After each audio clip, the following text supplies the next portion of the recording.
The Champions League group stages are concluding very soon, but I tell you what, and what's ending for them, and that's Juventus. They're out of the competition. In the last 5 seasons, in fact, Juve have been knocked out of the Champions League by Ajax, Lyon, Porto, Villarreal, and now Benfica. It's not good for Max Allegri, Andrea Agnelli, and when you look at Serie A, by the way, they're 8th as well. In fact, the last time they won the Champions League, Janusz, Michallik, Luis Miguel Echegaray here. The last time they won the Champions League, Tupac and Biggie were still alive. It's kind of insane. What is going on with Juventus, Janusz? What are your thoughts? Who needs to go? What needs to happen? So many problems there, right? And you know, I mean, last couple of games in Serie A they've won. I think it was at Empoli and Turin Derby. Not bad, but it's not not something that brings you down to your knees. I mean, they've been having problems throughout the season. It's for all of us to see. It's difficult always for me as a former player. I mean, in this job to say, well, the manager's out, but I think we've all been consistent with that because, quite frankly, Juventus are probably bored and unmotivated from Allegri, right? This is the second go around. He's won enough, and I think it's sometimes difficult to take the players to the next level. And this is Juventus who wanted to be in the Super League. Well, the problem is they don't have any super players for the most part, and that's a problem. There's a growing gap between Juventus or some of the Serie A teams and the big teams in England and in La Liga, and we're seeing it with one of the with the most storied club, however you look at it, that's arguable, but one of the best there is in terms of Juventus. So look, we often concentrate on their midfield, right?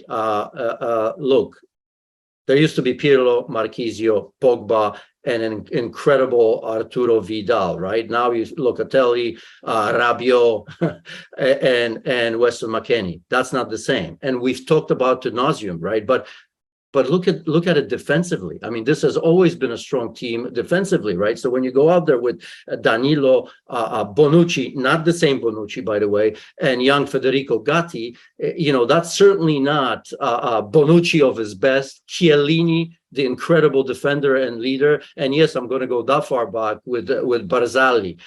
So it tells you everything. I know it's kind of a simplistic way of looking at things, but when you look at the massive clubs who have achieved so much in Serie A or in Europe, it's a pretty simple answer. I mean, that's as far as it goes. So you don't have a leader that I don't think players believe in. It's a Juventus club that I think should entertain a little bit more, and they certainly have not done that as much. So you see this in results. I look at Juventus as a collection of players, and you looked at Benfica, who bleed best players year in and year out, twice a year, matter of fact, sometimes January and summer. So I look at a collection of players, and I looked at Benfica, and that looked to me a team that Juventus wasn't. Yeah, when you look at Serie A and you see Juventus being 10 points behind the leader right now, Napoli, it's more than just points. They are so different, and Napoli is everything Juventus isn't. Thinking about the future, young, diverse, dynamic. That is not Juventus. Speaking of, well-renowned, historically impressive clubs, Real Madrid, Janusz, Michallik, they suffer a defeat against Leipzig, leaving them needing a result to top their group. Now, we know Real Madrid are usually all about vibes, but any concerns here? No Benzema last night, no Federico Valverde. What do you think? Yeah, no Benzema, no Fede Valverde, who's been absolutely on fire. I mean, he always is, but now he's scoring on top of that consistently as well. And no Luka Modric. When I saw that lineup, I stopped watching. I didn't even watch that game. I really didn't, because I think it was a calculated risk for Real Madrid and a blip. It's simple as that. And I say that because of what Real Madrid has done in this competition over the last decade. It's quite incredible. We've seen moments of weakness from Real Madrid in group stages, but we never see it comes February when knockout stages resume. February, March, April, and May, Real Madrid own this competition. There's no two ways about it. They own it, and every time we doubt them, every time we think that Maybe they don't have a chip on their shoulder. Maybe, just maybe, they are not motivated. Maybe they're bored of winning, and that motivation, someone's not there. They tell us and prove us otherwise. So I didn't look into it at all. I mean, I think Leipzig is still a good team. Michael Rose taking over that team has made a difference, I think. Although over the weekend I saw, I didn't watch the game, but I know they were losing 3-0 to Augsburg, and I tuned out, just like in this game. Next thing you know, it's 3-3. So it tells you a little bit about the character of Leipzig and certainly the type of players that they have. And Timo Werner has been reborn, going back to his former club. He's been playing extremely well. And for Real Madrid, I mean, even towards the end, they showed that little bit of Real Madrid coming back, right, as they often have last season in particular in the knockout stages when it all seemed lost. But without those three players, I think they can afford, in the situation and table they are, to lose those points. Absolutely zero worries about Real Madrid at this moment. Yeah, credit to Leipzig, 6 home wins, of course, in a row. But just like you said, Real Madrid are like Al Pacino in The Godfather. Just when you think they're out, they pull you back in. They're always going to be in contention. Let's end this today with Paris Saint-Germain, Janusz. PSG, another emphatic win for them. M&M, as I like to call them, Mbappe, Messi, and of course, Neymar, all contributing yesterday. Lionel Messi now 23 goal contributions in 16 matches for PSG this season. It's great stuff to see. Defensively, I'm a little bit worried. What say you about the giant, the Goliath that is PSG?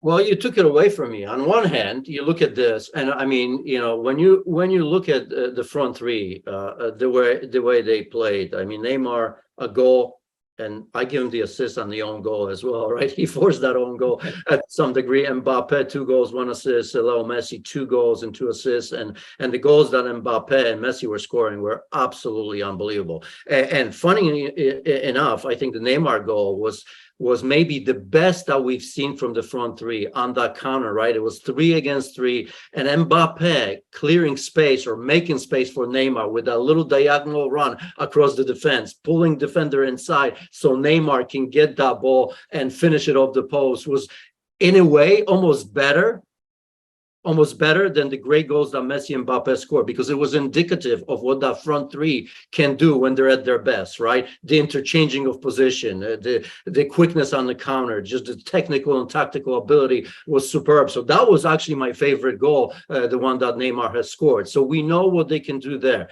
But the problem is, and that's why at no point do I say that they're the favorites, because A, they haven't proven it, and still you look at this situation and Maccabi's been good at home. Juventus will know that, right? But they still scored 2 goals, and that defensive balance is quite frankly not there, because they are happy to play on the counter. They are happy to attack, but defensively as a unit, it hasn't been proven. And that's why, because it makes you wonder, how can a team like that with these front three have not won it? Now, let's be fair to them, because in the last 3 or 4 years, they've been in the final, they've been in the semifinal. It's not easy. Sometimes it is just about that one game. And as we know, it's probably not that easy. So they've done their job in terms of getting up there. They just can't get over that hurdle. But defensive, it's an issue. Look, and I hope this is not going to be boring, but the indicative of that is that big teams don't allow goals like they did against Maccabi, right? And in general, they've allowed 6 goals. In a tough group,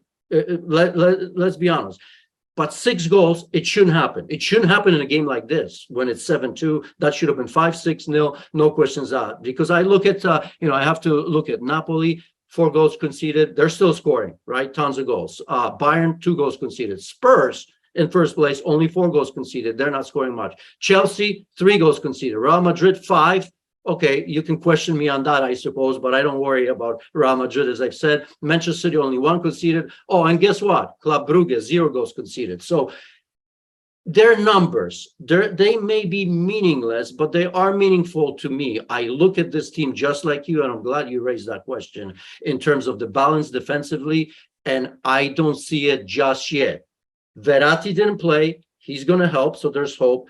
I am also very encouraged by the form of Fabiano Ruiz, because he's had a tough year. He's moved over, and to me, he was, when he was at Napoli at his best, one of the best young players in that position. And he can play almost everywhere in the midfield, in the front three. Truly one of those players that I pay attention. And I think I've seen in the last couple of games, him getting back to it. So that's a bonus for Paris Saint-Germain.